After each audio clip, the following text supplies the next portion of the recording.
Hey there and welcome to the channel. My name is Dr. Jessica and this video is a little bit different. I wanted to share with you a quick and easy stress-free meal that you can cook pretty quickly in about maybe 10-15 minutes.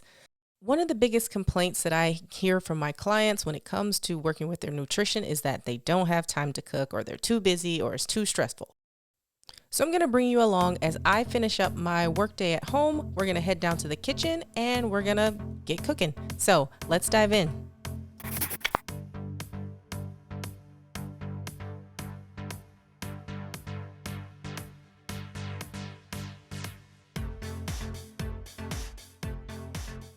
I'm all done with working for the day. It is time to begin the relaxation part of the evening. So I'm actually gonna make one of my favorite meals.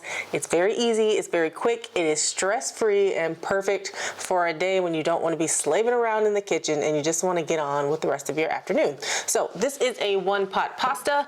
I will leave the original link down in the description box. It's actually a Martha Stewart recipe.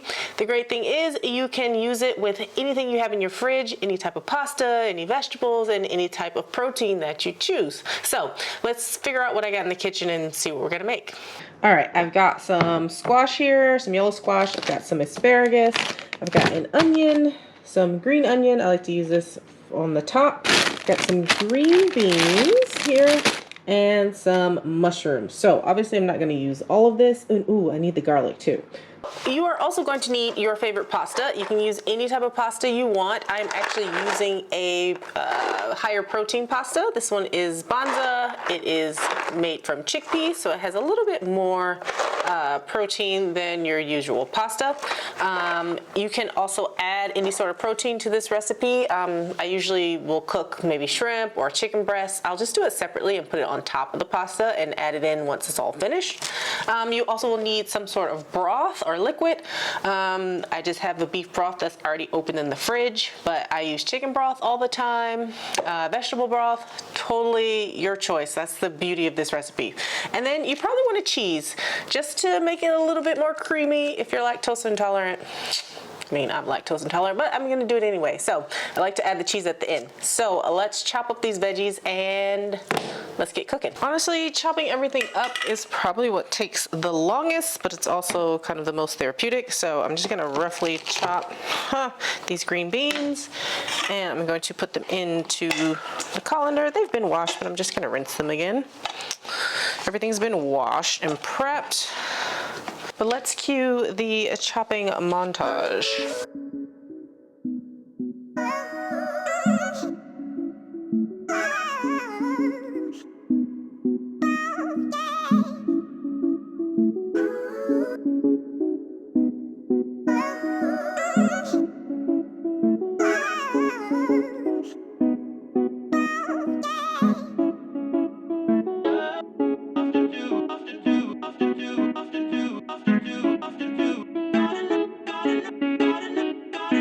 But also, what is cooking without a glass of wine? So, hold please.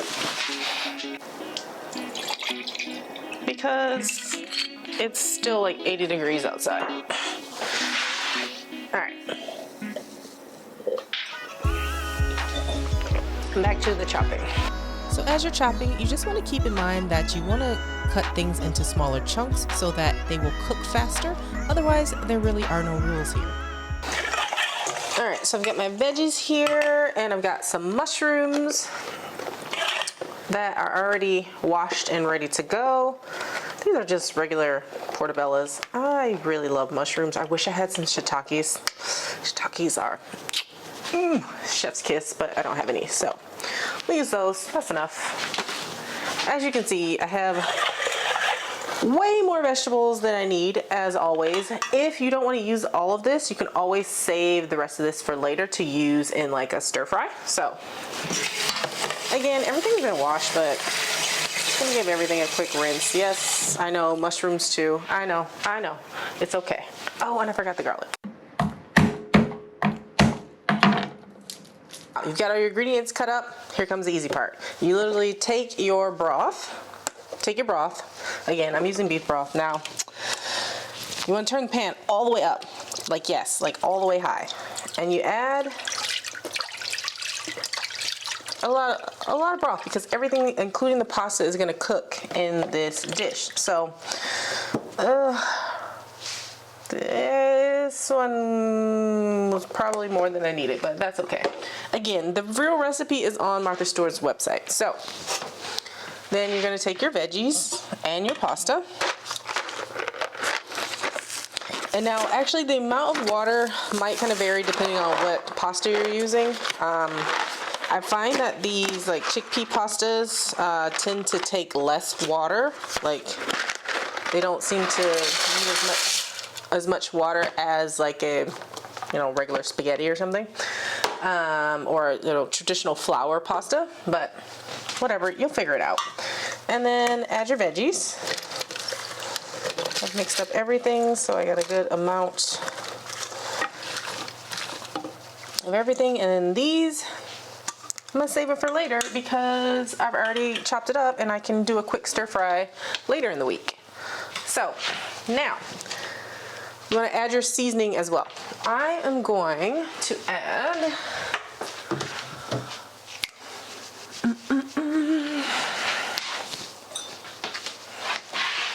oh shoot, I forgot the baby tomatoes. I also like to use some of these baby tomatoes. Usually I'll cut them in half, but I'm feeling kind of lazy, so. I do like them because, you know what, I'm gonna cut them. Because they get all juicy. Don't cut like this. Don't be like me. I like to use herb de Provence, one of my favorite herbs for this. It's a blend, obviously. Garlic, fennel, rosemary, oregano, basil, marjoram, thyme, salt, lemon peel, parsley, and lavender. Has a wonderful taste, and I put a crap ton in there. Yep. And then I will just salt and pepper to taste as well. So now, most important thing with this dish, once it starts to get warm, you have to continuously stir because you don't want the pasta to actually burn or stick to the bottom. So once I add my seasoning, what I will do, just kind of give it a good mix, and I think that's plenty of broth. If you feel like you need more broth later, you can always add some more. So, and you just want to continuously stir it until the pasta is tender. Obviously your veggies will be cooked because you chopped them up pretty thin. And you just keep stirring, and I promise it'll look like it won't come together, but it's going to make the creamiest sauce because you're going to have all that starch in there from the pasta, which is going to be delicious, especially if you add some cheese. Just saying.